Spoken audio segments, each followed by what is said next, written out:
The wind tasted like dirt, and it had for as long as I could remember. I am sitting on a wooden crate beside the Santa Fe tracks outside Amarillo, Texas, with everything I own pressed into a cardboard suitcase tied shut with twine. The water tower throws a thin strip of shade that doesn't quite reach my feet. Around me, families wait with bedrolls and bundles, children sleeping on the ground, men watching the rails as if the train might appear just because they're looking hard enough. The air is dry and heavy, and the dust settles on us even when the wind isn't blowing. We are all waiting for the westbound freight. We are all going to California.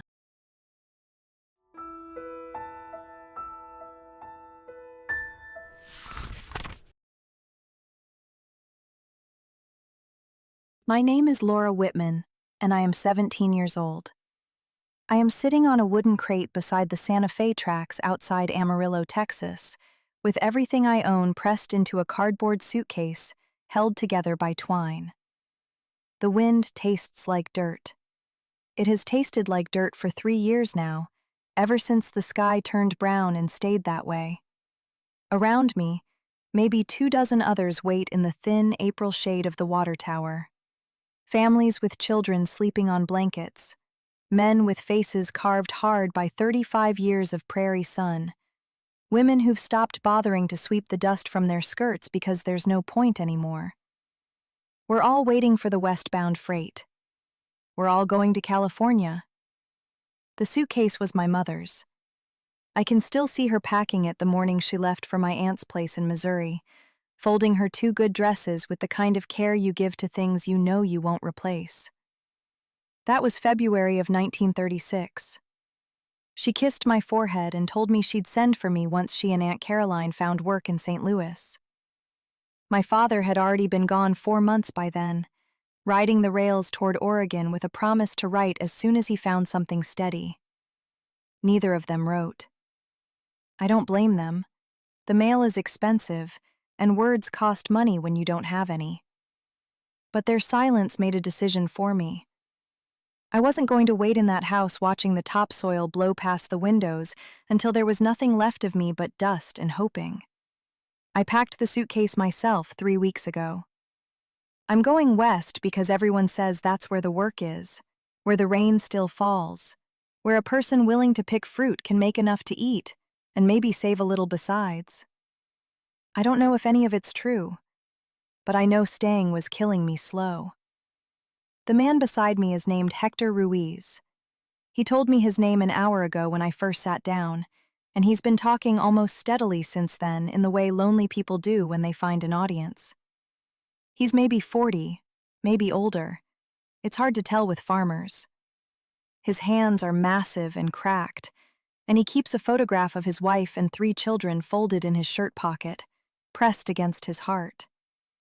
He takes it out every 20 minutes to look at it, as if he's afraid he'll forget their faces.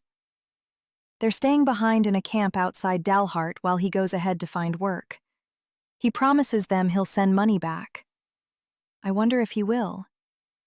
I wonder if he'll find anything to send.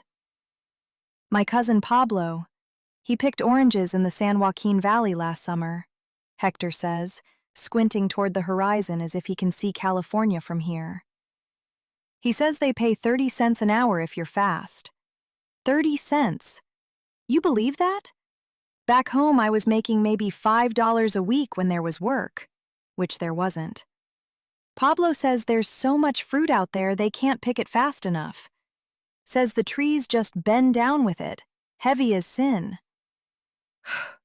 He lights a hand-rolled cigarette with tobacco so dry it's mostly stems. You got people out there? In California? No, I say. Just me. He nods slowly, smoke leaking from his nostrils. That's hard for a girl. You gotta be careful. There's men on these trains that ain't right. You keep to yourself. Stay near the families. Don't talk to nobody you don't have to. I want to tell him I've been careful my whole life and it hasn't gotten me anywhere. But I don't. Instead, I thank him, and he nods again, satisfied that he's done his Christian duty. A woman across from us is nursing a baby under a faded shawl. Her husband sits beside her whittling a piece of wood into nothing in particular, just keeping his hands busy. Their other child, a boy about 5, keeps asking when the train is coming. Soon, the father says every time. Soon. But none of us really know. The freights don't run on schedule anymore. They come when they come. I left Muleshoe, Texas on April 3, 1938. I walked to the highway and caught a ride with a cattle truck heading south to Amarillo. The driver didn't talk much, which suited me fine. He dropped me at the rail yard just after noon and pointed toward the water tower. "That's where they gather," he said. "The westbound comes through sometime after dark, usually. Maybe." I thanked him, and he drove off trailing dust, and I walked to the tower and I sat down, and I've been here ever since. That was 7 hours ago. The house I grew up in is probably empty now. Maybe someone's squatting in it, burning our furniture for heat. Maybe it's already half buried in dunes of Oklahoma topsoil that used to be farmland and now is just migrating sand. My father bought that house in 1925 with money he'd saved working the wheat harvest for 12 years straight. 4 rooms and a porch, painted white, with a pump in the yard that pulled clean water from 60 feet down. We had chickens and a milk cow named Belle, and 20 acres of winter wheat that came up green and good every November until 1935, when it didn't come up at all. Just dust. Dust and more dust, and then the wind that carried it away. I remember the first duster. It came on a Sunday afternoon in April, 5 years ago. I was 12. We saw it coming from miles off, a wall of darkness rolling across the flat like the end of the world. My mother started closing windows, stuffing rags under the doors, but it didn't matter. The dust came in anyway, fine as flour, seeping through every crack and seam. It got in our food, our water, our lungs. When it finally passed, 3 hours later, we were all coughing black. The chickens were dead in the yard, suffocated. My father went out to check on Belle and came back shaking his head. He didn't say anything. He didn't have to. After that, it just kept coming. Dusters every few weeks, sometimes every few days. The wheat died. The garden died. The pasture turned to hardpan and blew away in sheets. My father planted twice more, in 36 and 37, and both times the seed just sat there in the dead earth and did nothing.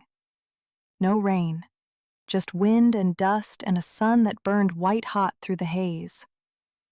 By the summer of 37, we were living on salt pork and biscuits and not much else. The bank sent a man out in August to talk about the mortgage. My father met him on the porch with a shotgun and told him to get off our land. The man left, but we all knew he'd be back. In November, my father packed a rucksack and rode the rails north. In February, my mother left for Missouri.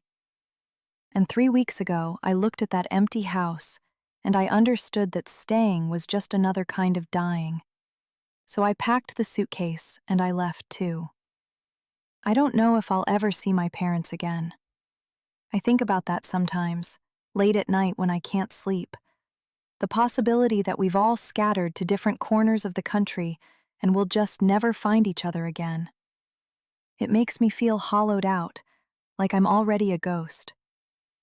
But then I think about California, about the ocean I've never seen, about orange groves and work and enough food to eat, and the hollow feeling fades a little. Maybe California is a lie. Maybe it's all a lie, just something we tell ourselves so we don't give up. But I'd rather chase a lie toward the horizon than sit still and watch the dust bury me. A train whistle sounds in the distance, low and mournful. Everyone by the water tower stands up at once, gathering children and bedrolls and parcels. Hector crushes his cigarette under his boot and picks up his bindle, a flannel shirt tied around a few canned goods and a spare pair of socks. "That's her," he says. "That's our train." I stand and grip the handle of my suitcase. The twine cuts into my palm, The train is still far off, just a dark shape wavering in the heat shimmer, but it's coming. It's real. In a few minutes, I'll be on it, heading west, leaving everything I've ever known behind. My heart is hammering. I'm terrified. I'm ready. The train grows closer, and I can see now that it's a long one, maybe 60 cars, mostly boxcars and flatbeds, with a few passenger cars up near the engine. The families start moving toward the tracks, timing their approach. You have to be careful. If the train doesn't slow enough, if you slip, the wheels will take your legs or worse. I've heard stories. Everyone has. But desperation makes you brave, or stupid, or both. The train is slowing, not stopping, but slowing enough. Men start running alongside it, grabbing hold of ladder rungs and pulling themselves up. Women hand up children and then scramble aboard themselves. I see Hector sprint toward a boxcar with its door slit open, toss his bindle inside, and haul himself up in one smooth motion. He turns and reaches down for the next person, pulling them up. I run. The suitcase bangs against my leg, heavy and awkward, but I don't let go. A flat car is coming up on my left, empty except for some crates lashed down with rope. I grab the iron railing with my free hand and pull, feet scrabbling for purchase. For a terrible moment, I think I'm going to fall, that I've misjudged everything. But then my boot finds the step and I heave myself up and I'm on. I'm on the train. I collapse onto the wooden deck, the suitcase still clutched in my hand. Around me, others are doing the same, climbing aboard, pulling each other up, finding spaces to settle. The train picks up speed. Amarillo falls away behind us. And just like that, I'm moving. West. Toward California. Toward whatever comes next.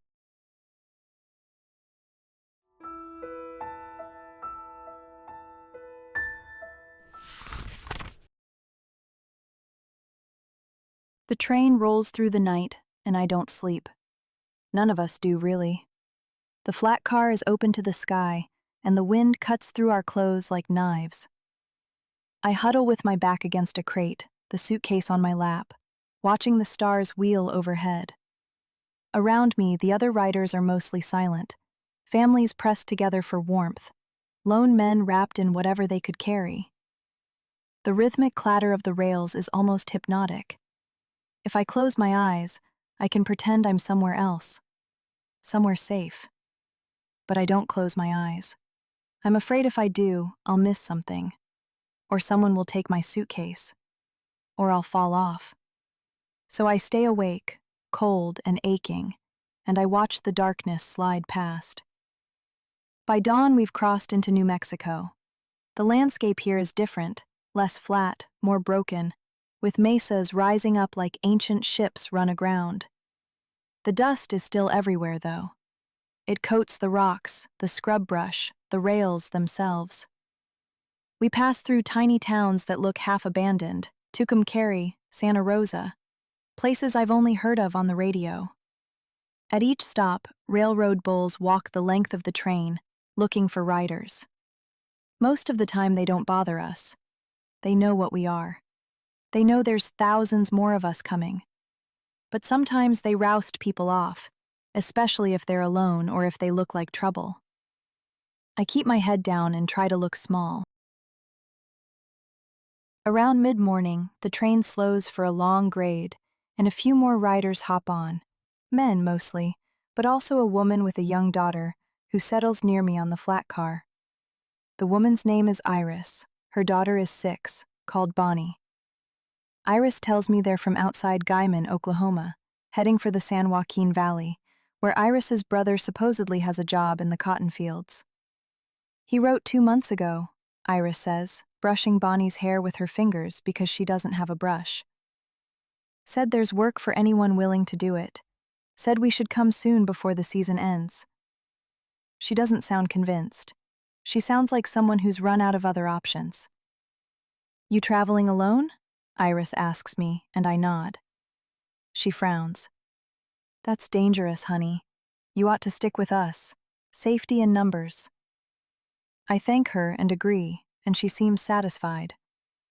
Bonnie stares at me with big, solemn eyes and doesn't say a word.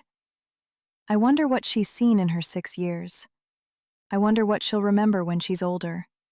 Whether this will be the story she tells her children, or whether she'll bury it deep and never speak of it again. We pass through Albuquerque in the early afternoon. The train doesn't stop, but it slows enough that I can see people on the streets, moving about their lives as if everything is normal. I feel a strange stab of envy. What would it be like to live in a place where the dust hadn't come, where there was still work, still hope? But then I remember that everywhere has its own troubles. The radio says the whole country is struggling, banks failing, factories closing, men lining up for bread in cities from New York to Los Angeles. At least out here we're moving. At least we're trying. Somewhere west of Albuquerque, the train stops in the middle of nowhere. No town, no station, just empty desert stretching in all directions. The engine sits hissing and groaning for maybe 20 minutes while we all wait, nervous, wondering what's wrong. Rumors ripple through the cars. Mechanical trouble, bulls up ahead, a wreck on the line. No one knows for sure. Finally, the train lurches forward again and we keep going. No explanation. Just the rails and the desert and the endless westward pull. That night, we cross into Arizona. I know because Hector, who's moved to our flat car now, tells me he recognizes the terrain. I came through here in '32, he says. Looking for work in the copper mines. Didn't find none. But I remember those rocks. See how they're all red? That's Arizona. That's the desert for real. He's right. The rocks here glow like embers in the last light of the sun, and the air tastes different, drier, hotter, older. I wonder what it would be like to live in a place like this, where it never rains, where the earth is red instead of black. I wonder if people here feel trapped the same way I did in Texas, or if the emptiness feels like freedom. We stop in Flagstaff just after midnight. This time the bulls are serious, 3 of them walking the train with flashlights, shouting for everyone to get off. There's no point arguing. We climb down, gather our things, and trudge toward the edge of the rail yard where a makeshift camp has sprung up. Maybe 100 people, maybe more, huddled around small fires, waiting for the next train west. Iris and Bonnie stay close to me. Hector finds us a spot near a fire where a couple of families have made space, and we sit down gratefully, soaking in the warmth. A man across the fire offers us coffee, if you can call it that. It's mostly hot water with a little chicory, and maybe some grounds that have been boiled 3 times already. But it's warm and it's free, so we drink it and thank him. His name is Earl, and he's from Arkansas. He's been on the road for 6 months, he says, picking cotton in Arizona, apples in New Mexico, whatever he can find. California's where you want to be, though, he says, poking the fire with a stick. That's where the real work is. Valleys full of fruit, more than they know what to do with. They're begging for pickers out there. Begging. He says this with the confidence of a man who's never been to California, but has heard enough stories to believe them. Someone else at the fire, a woman named Dot. That's what they all say. And then you get there and find out there's 10,000 people for every job, and the growers pay you pennies because they know you got no choice.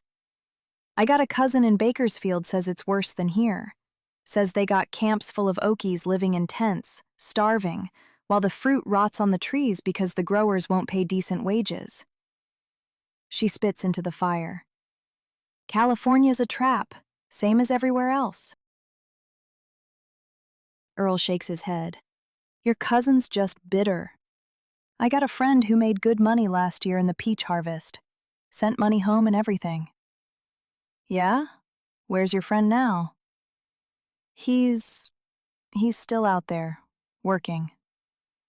Uh-huh. Dot doesn't say anything more, but her silence speaks volumes.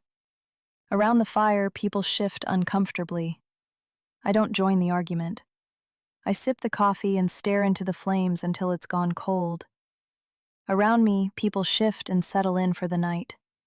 Someone coughs. Someone turns over in their sleep. The fire burns lower. We sleep in shifts by the fire, taking turns keeping watch. Bonnie curls up against her mother, and Iris wraps them both in a thin blanket that's more holes than fabric. Hector sits with his back against a rock, the photograph of his family in his hands again. I lie down with my head on the suitcase, using it as a pillow, and I close my eyes. The stars are out, bright and indifferent. I think about my parents, wonder where they are right now, if they're safe, if they think about me. I think about the house in Muleshoe, empty and dark, dust piling up in the corners. I think about the girl I was 3 weeks ago, and the girl I'm becoming. And then, finally, I sleep. The next westbound comes through just before dawn. We hear the whistle and we scramble, gathering our things, running for the rails. This one is moving faster, and it's harder to catch. I see a man miss his grip and tumble into the gravel, clutching his arm. Others pull him up, check that he's all right, and then we keep running because the train won't wait. I grab hold of a boxcar ladder, suitcase in one hand, and pull myself up with every ounce of strength I have. Iris hands Bonnie up to a man already inside, then climbs in herself. Hector swings aboard behind me. We're all breathing hard, hearts pounding. But we made it. We're moving again. Inside the boxcar, it's dark and crowded. Maybe 15 people packed in, sitting on the floor, leaning against the walls. The air smells like sweat and tobacco and old wood. Someone has scratched words into the wall. California or bust. Below it, someone else has added, mostly bust. A few people laugh when they see it. Gallows humor. We've all got plenty of that. The train picks up speed, and Arizona blurs past the open door. Red rock, sagebrush, the occasional town clinging to the rails like a barnacle.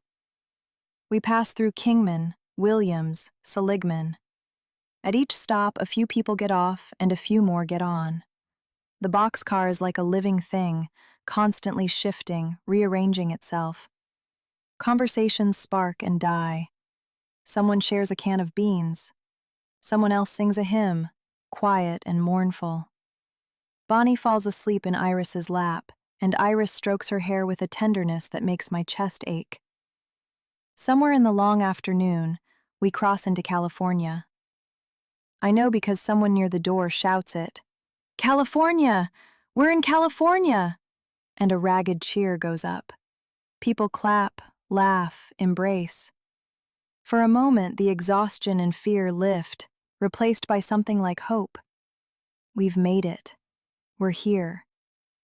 But as I look out the open door at the landscape rolling past, more desert, more dust, more emptiness, I feel that hope curdle slightly. This doesn't look like the California of the stories. This looks like the same hard country we've been crossing for days. But I don't say that. I let people have their moment. And maybe, farther west, it'll be different.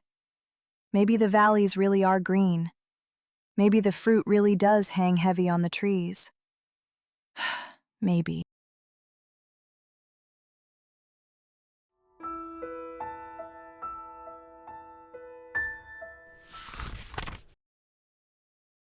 We reach Barstow in the middle of the night, and the train stops long enough for the railroad bulls to sweep through again. This time they're rougher, shouting, shoving, threatening arrests. We pile out into the cold desert air and scatter toward the edges of the yard. Some people try to hide in the shadows between cars, but the bulls have flashlights and they're thorough. Hector grabs my arm and pulls me toward a ditch at the edge of the property. "Come on," he hisses. "Quick." Iris follows with Bonnie on her hip, and we all crouch in the dirt, holding our breath while the bulls' lights sweep overhead. After maybe 20 minutes, the bulls give up and leave. The train pulls out without us. We watch its lights recede into the darkness, and for a moment no one speaks. Then Hector laughs, a bitter, exhausted sound. "Well," he says, "guess we walk from here."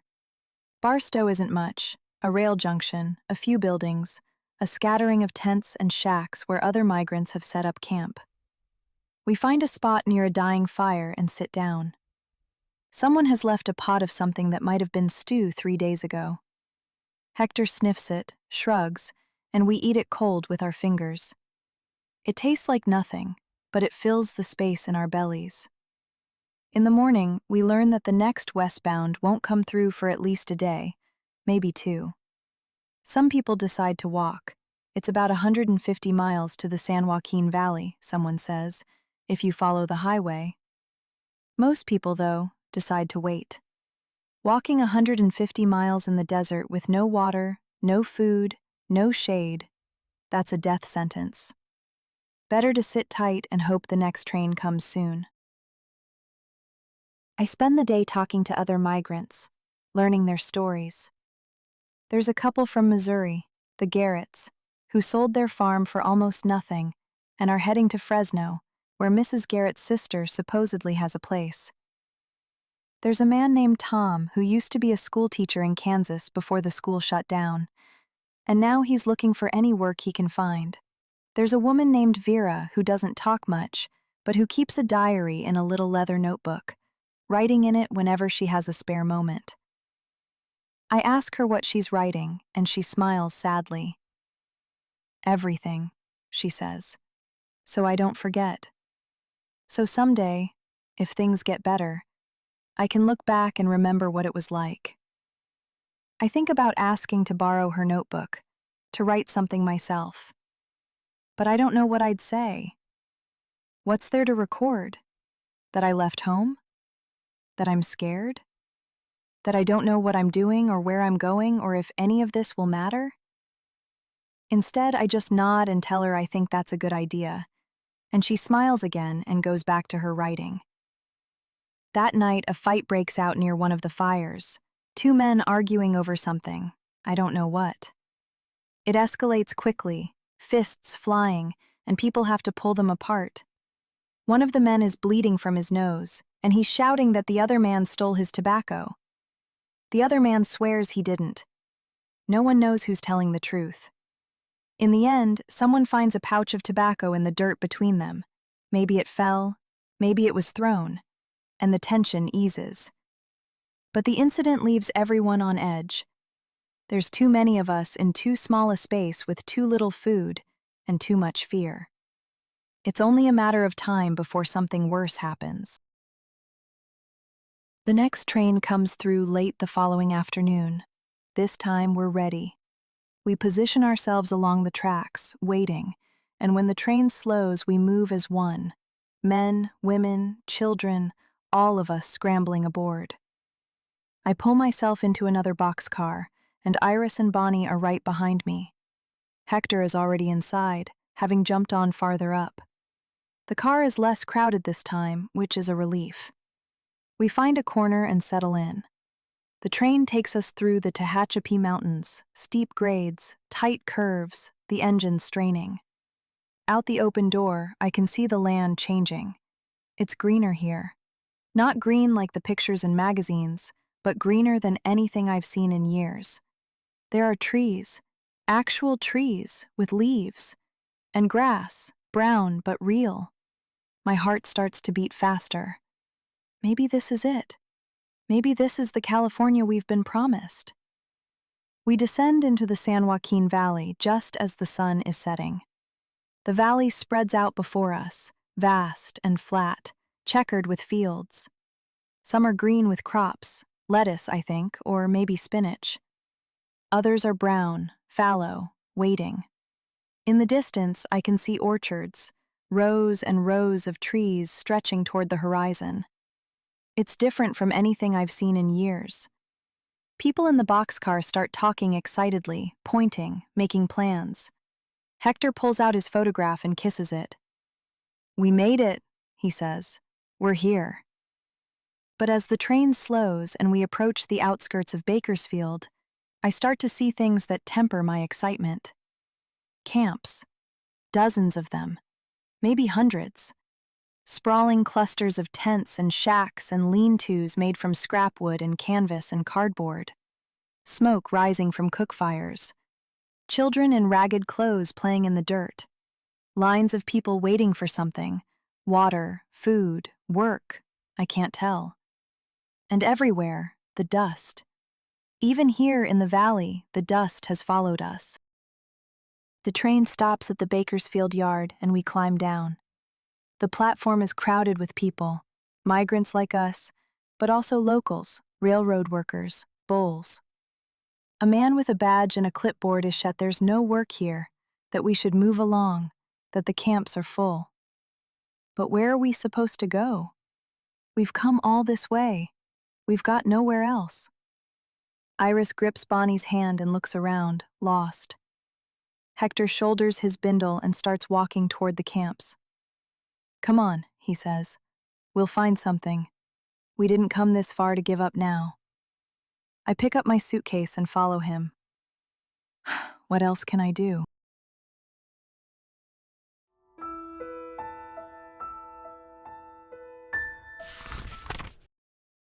The camp we end up in is called, optimistically, Sunset Gardens, though there are no gardens and the sun setting over it just makes the whole place look sadder.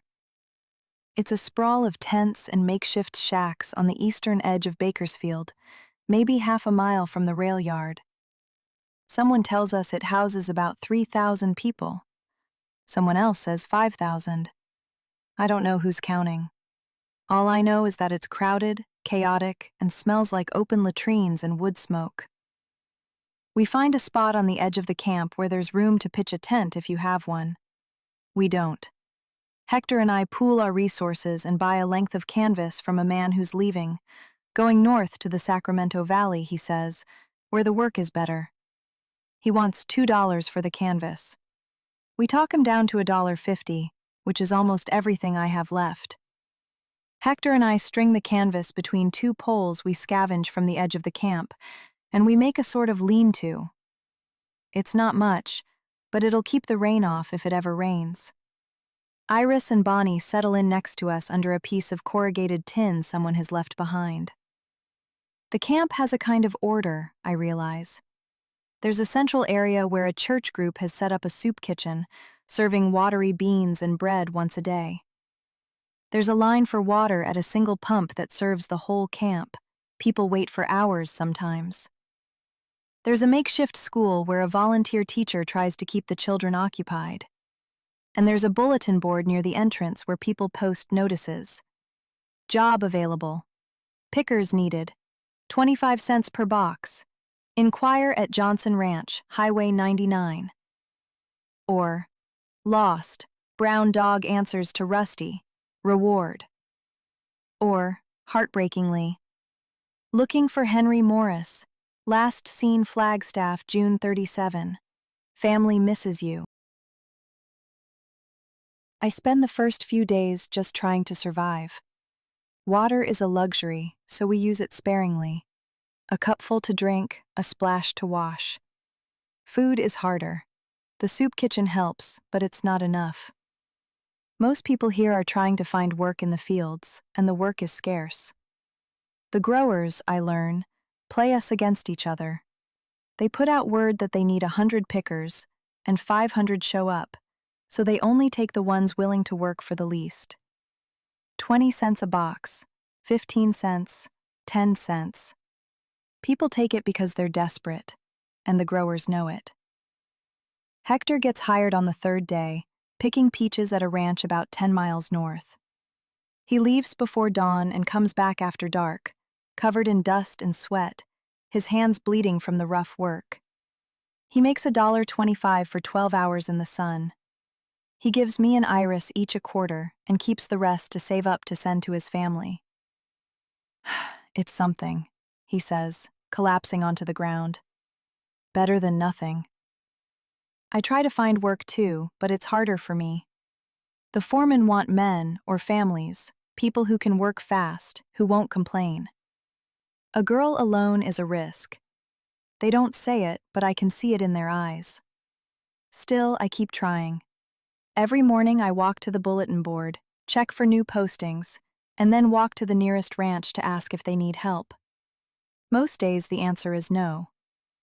Once or twice I get hired for a few hours, pulling weeds, sorting fruit, and I make enough for a loaf of bread or a can of beans. It's not much, but it's something. Iris has better luck. She gets hired at a packing shed, boxing lettuce for shipment. The work is hard and the pay is terrible, 15 cents an hour, but it's steady, and they let her bring Bonnie along. Bonnie sits in a corner of the shed, quiet as a mouse, while Iris works. At night, Iris comes back exhausted, her hands raw from handling the cold, wet lettuce, but she always has a little money, and sometimes the foreman lets her take home the lettuce that's too damaged to ship. We eat it with our fingers, grateful for the green. The camp becomes its own small world. You learn who to trust and who to avoid. There's a man named Curtis who runs a sort of unofficial employment office out of his tent, claiming he can get you work if you pay him $1 up front. Most people know he's a con man, but every few days someone new arrives and falls for it. There's a woman named Pauline who trades sewing services for food. She'll patch your clothes or take in a seam if you can give her an egg or a potato. There's a group of men who've organized themselves into a sort of security patrol, walking the camp at night to discourage thieves and troublemakers. And there's the inevitable preacher, a gaunt man named Brother Michael, who holds services every Sunday under a tattered tarp, preaching about faith and endurance and the promised land. I go to one of his services, mostly because there's nothing else to do. He stands on an upturned crate, Bible in hand, and tells us that we are being tested like Job, that our suffering has meaning, that God has not forgotten us. Some people find comfort in this. I don't. I've seen too much to believe that suffering has meaning, that there's some divine plan behind children going hungry and families being torn apart. But I don't argue. People believe what they need to believe to keep going. Who am I to take that away from them? Bonnie is the one who finds the dog. She comes running back to our lean-to one afternoon with a scraggly mutt trailing behind her. Brown, skinny, one ear torn. "Can we keep him?" she asks, her eyes bright for the first time since I met her. Iris looks skeptical, but I can see her softening. "We can't feed ourselves, baby," she says gently. "How we gonna feed a dog?" But Bonnie is insistent, and the dog seems friendly enough, so we let it stay. Bonnie names him Lucky, which seems ironic given his condition, but the name sticks.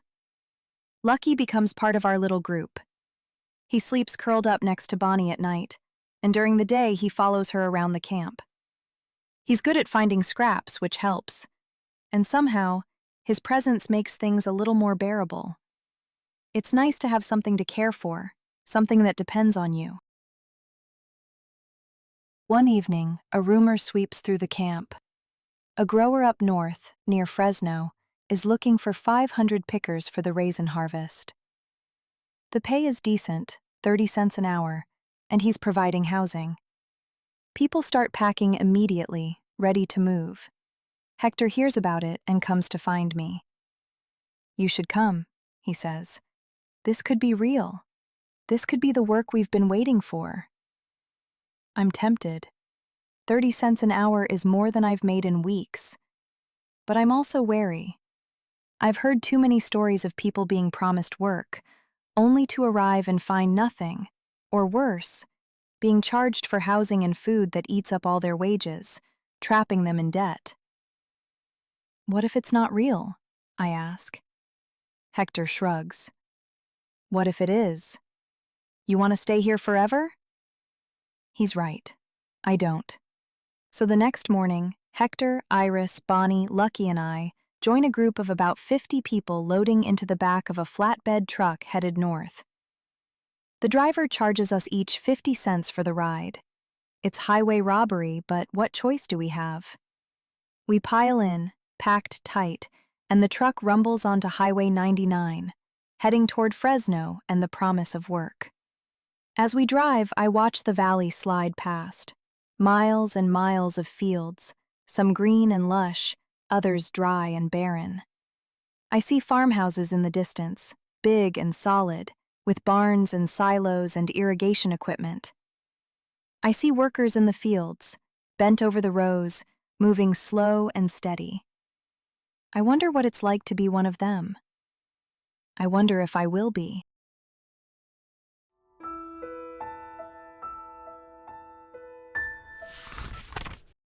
The ranch near Fresno is called Caldwell Farms, and it's bigger than anything I've imagined. Rows and rows of grapevines stretch as far as I can see, heavy with clusters of fruit turning dark in the late summer sun. There are sheds and barns and a big white house on a hill where the owner lives. And there are hundreds of workers, maybe more than 500, camped in a field adjacent to the vineyards. The housing the grower promised turns out to be a series of open-sided sheds with dirt floors. No walls, no privacy, just a roof to keep the sun off. But it's free, and that's something. We arrive in the late afternoon, and a foreman with a clipboard assigns us to a shed and tells us to report to the vineyard at dawn. The work, he says, is simple. Pick the grapes, lay them on wooden trays to dry in the sun, move the trays when they're dry. We'll be paid at the end of each week based on how many trays we fill. 30 cents an hour, just like the rumor said. I feel a flicker of hope. Maybe this is it. Maybe this is where things turn around. The work starts the next morning. We're in the vineyard by 5, before the sun is fully up, and we work until dusk. The grapes are ripe and sticky, and the vines are thick and tangled.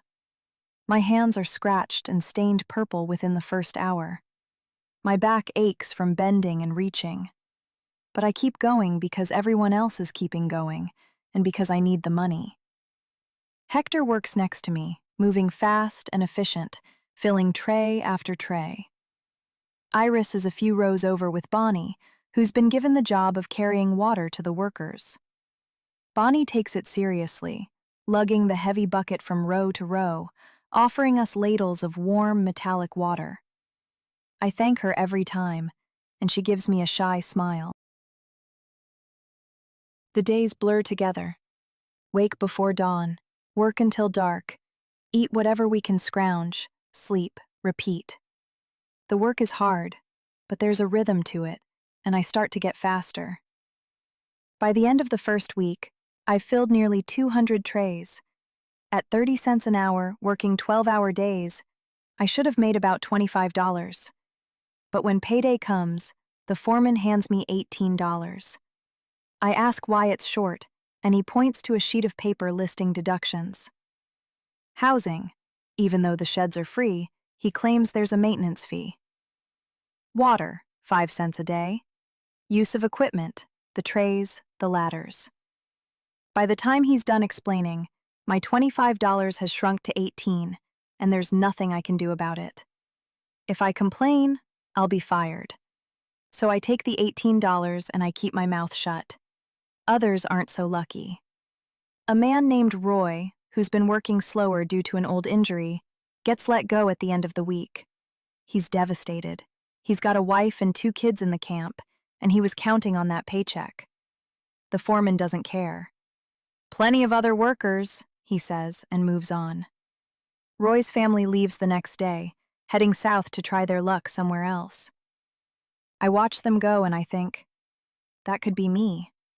One bad week, one injury, one complaint, and I'm done.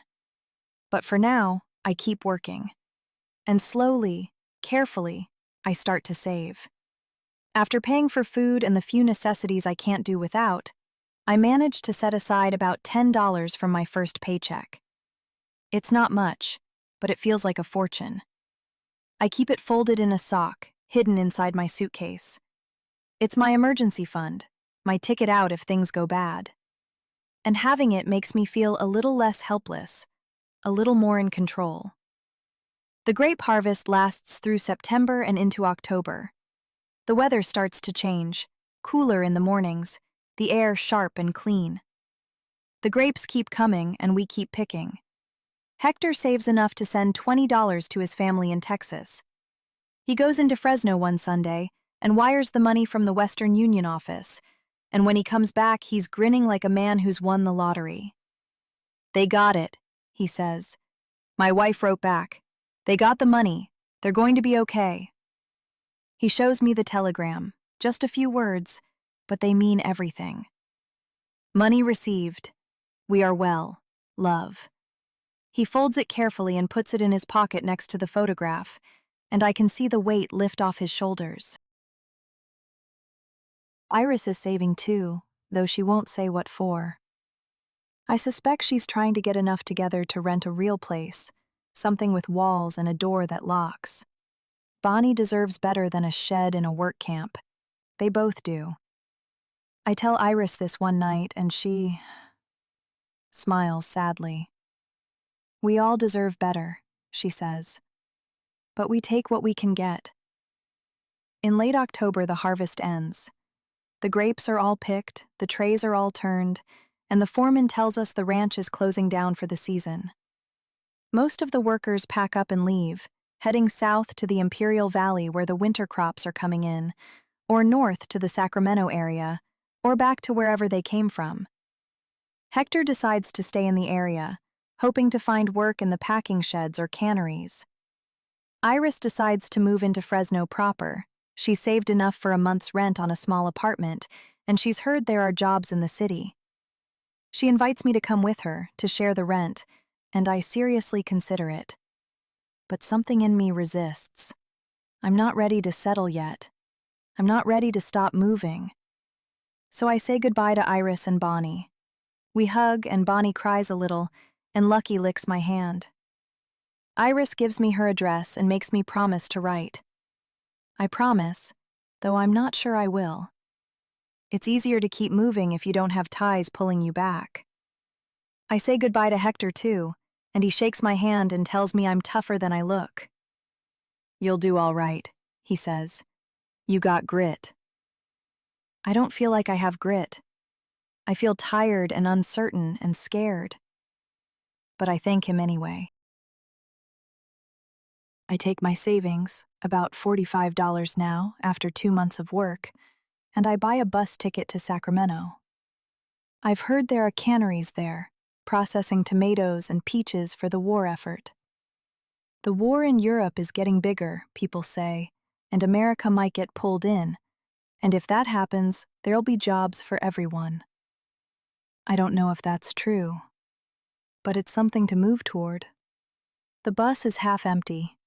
I sit by the window with my suitcase on my lap and watch the valley roll past. The fields are stubbled now, the harvest over, the land resting. In the distance, the Sierra Nevada rises up, snow already dusting the peaks. It's beautiful. It's a hard, indifferent beauty, but it's real. And I'm still here. I'm still moving. I'm still trying.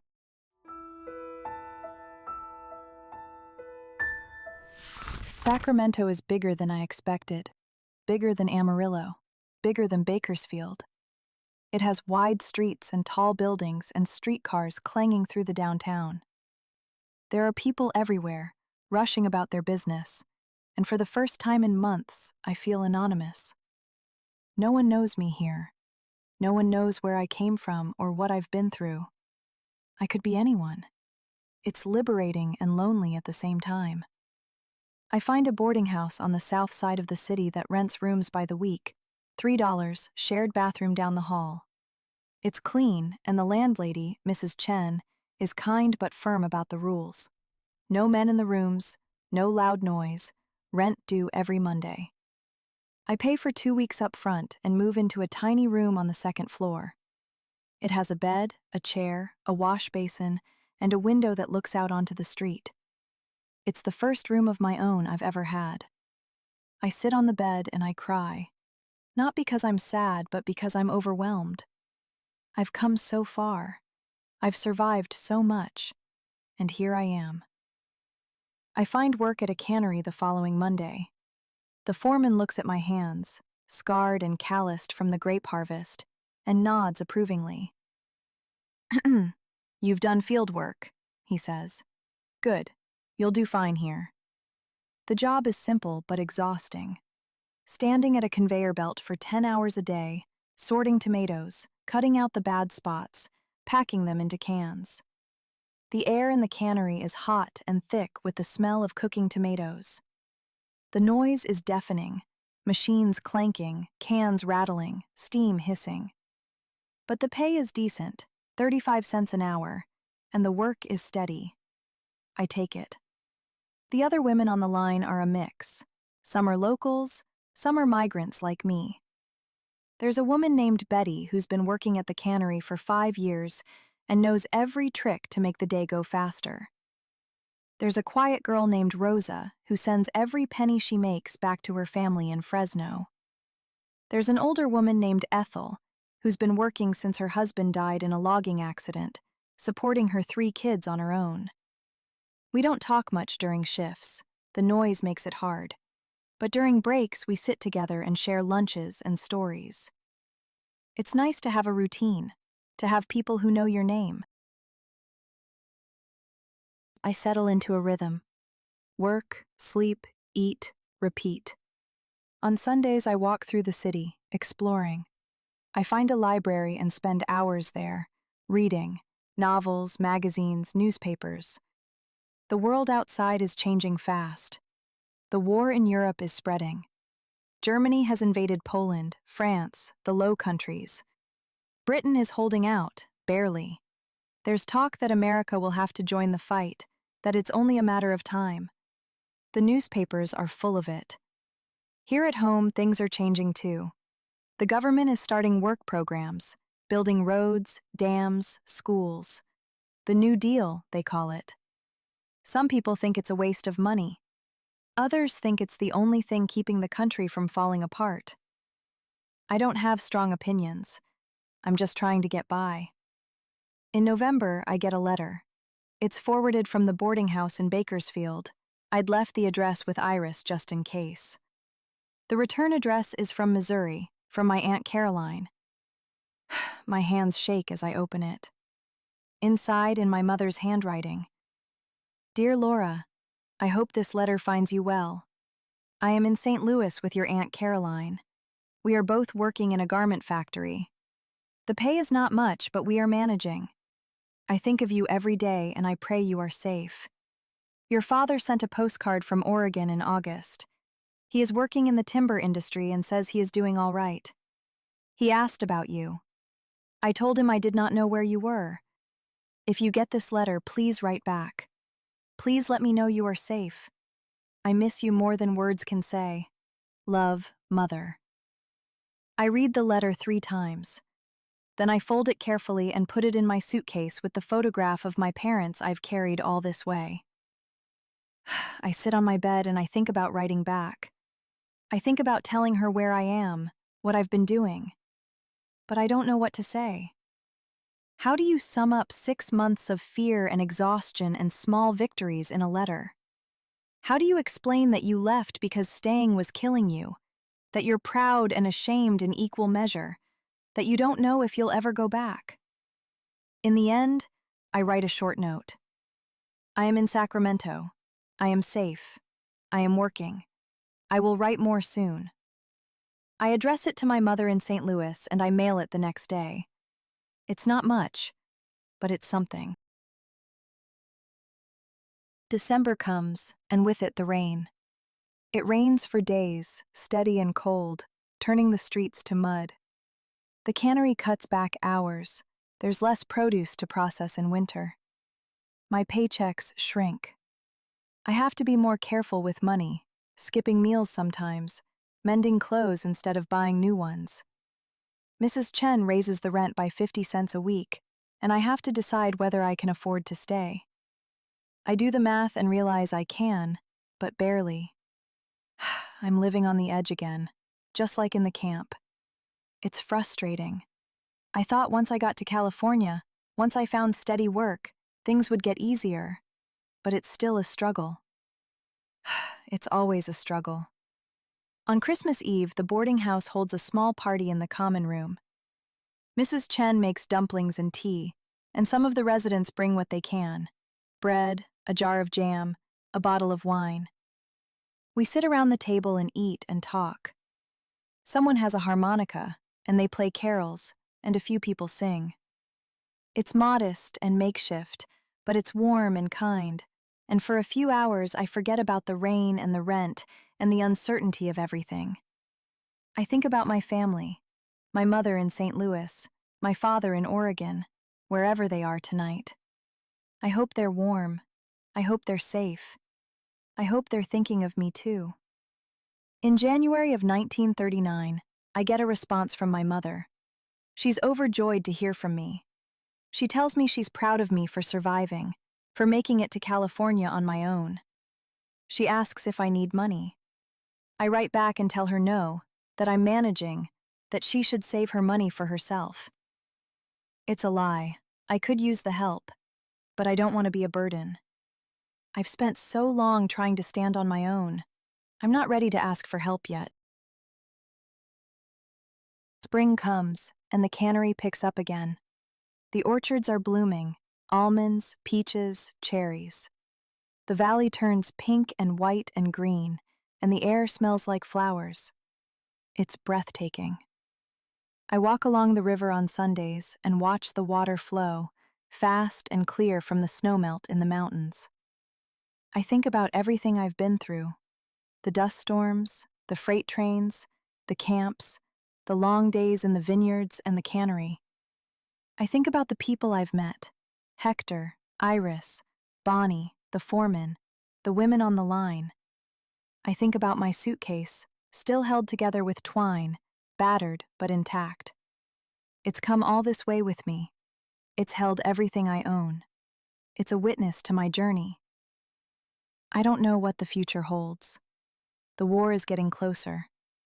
People talk about rationing, about factories converting to make weapons and planes, about young men enlisting.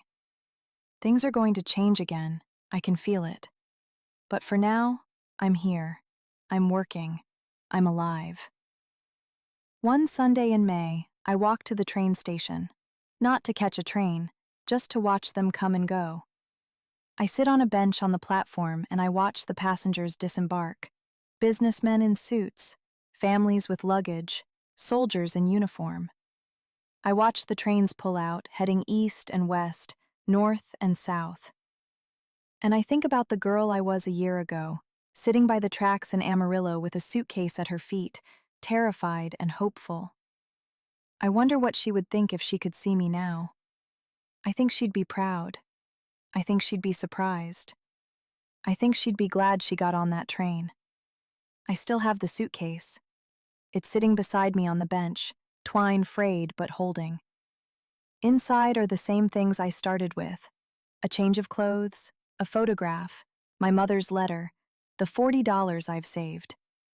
And something new: a small notebook I bought at a stationery store and a pencil. I've started writing things down, like Vera did in the camp. Not everything, just the important things, the things I don't want to forget.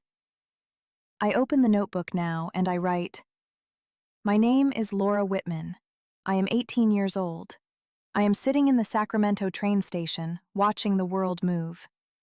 I do not know where I will go from here." A train whistle sounds in the distance. I close the notebook and stand, picking up the suitcase. The platform is filling with people: travelers, migrants, dreamers. We are all going somewhere. We are all looking for something. And for now, that's enough. I walk toward the exit, the suitcase swinging at my side, and I step out into the bright California morning. The sky is clear, the air is warm, and the road stretches out ahead, open and waiting. I keep walking.